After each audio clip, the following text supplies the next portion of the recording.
नमस्कार, ब्ल्याक+डेकर नेपालको official YouTube च्यानलमा हजुरहरूलाई स्वागत छ। म हुँ रिना कार्की, म चौधरीको रूपमा कार्यरत छु। यस च्यानलमा हामी प्रोडक्ट स्पेसिफिकेसन, यसको युजेज र ट्रबल सुटिङको बारेमा कुराकानी गर्दैछौँ। आजको यस भिडियोमा म ब्ल्याक+डेकरको ओइल फिल्ड रेडिएटर हिटरको बारेमा डेमो दिन गइरहेको छु। 11 फिन र 2500 वाट पावर रहेको यो ओइल हिटरले 25 स्क्वायर मिटर एरियासम्मको कोठालाई तातो बनाउन सक्छ। तल रहेको कन्ट्रोल नबले ओइल हिटरलाई अन अफ गर्न सकिन्छ भने माथि रहेको कन्ट्रोल नबले कोठाको तापक्रमलाई घटाउन बढाउन सकिन्छ। साथै कोठा चाँडै तताउनको लागि यसमा फ्यान पनि रहेको छ, जसलाई यो स्विचले अन अफ गर्न सकिन्छ।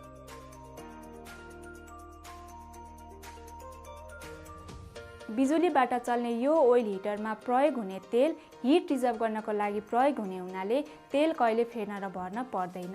एकदमै शान्त रूपमा चल्ने र कोठाको अक्सिजन प्रयोग नहुने हुनाले कोठा तताउन यो ओइल हिटर एकदमै उत्कृष्ट रहेको छ।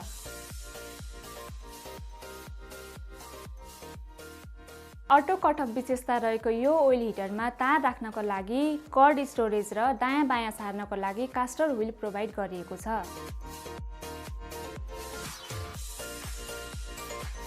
साथै आज हामीसँग ब्ल्याक+डेकरको एयर ह्युमिडिफायर पनि रहेको छ। यो एयर ह्युमिडिफायरले कोठाको हावामा मोइस्चर एड गरी ह्युमिडिटी लेभल बढाउँछ। ह्युमिडिटीले ड्राइनेस प्रिभेन्ट गरी नेचुरल मोइस्चराइजिङ एजेन्टको रूपमा काम गर्छ। यसले स्किनको ड्राइनेसलाई पनि प्रिभेन्ट गर्छ। घरमा श्वास प्रश्वासको बिरामीको लागि पनि यो एयर ह्युमिडिफायर एकदमै उपयोगी हुन्छ। यसमा फ्रेग्रेन्सको प्रयोग गरी कोठालाई सुगन्धित पनि बनाउन सकिन्छ। आज हामीसँग रहेको यो ह्युमिडिफायर अल्ट्रासोनिक टेक्नोलोजीमा आधारित रहेको छ। यो ह्युमिडिफायरको क्यापेसिटी 3 लिटर रहेको छ। यसको पावर 25 वाट रहेको छ। साथै यसले 25 स्क्वायर मिटर एरियासम्म कभर गर्न सक्छ।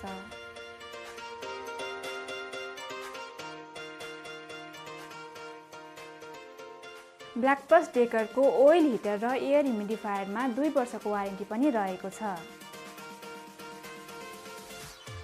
ब्ल्याक+डेकरको ओइल हिटर र एयर ह्युमिडिफायरको बारेमा हजुरहरूलाई अझ बढी इन्फर्मेसन चाहिएमा कमेन्ट सेक्सनमा लेख्नुहोला। यो भिडियोको डिस्क्रिप्सनमा हाम्रो सोशल मिडिया पेज र वेबसाइट लिङ्क रहेको छ, जहाँ गएर हजुरले अरू प्रोडक्टको बारेमा थप जानकारी पाउन सक्नुहुनेछ। यो भिडियोलाई लाइक र सेयर गरिदिनुहोला ताकि तपाईँको परिवार र साथीभाइहरूले यो इन्फर्मेसन पाउन सक्नुहुनेछ। साथै हाम्रो च्यानललाई सब्स्क्राइब गरी बेल आइकनमा क्लिक गरिदिनुहोला र नयाँ भिडियोहरू आउँदाखेरि तुरुन्तै हजुरहरूले नोटिफिकेसन पाउन सक्नुहुनेछ। टिल नेक्स्ट टाइम, धन्यवाद।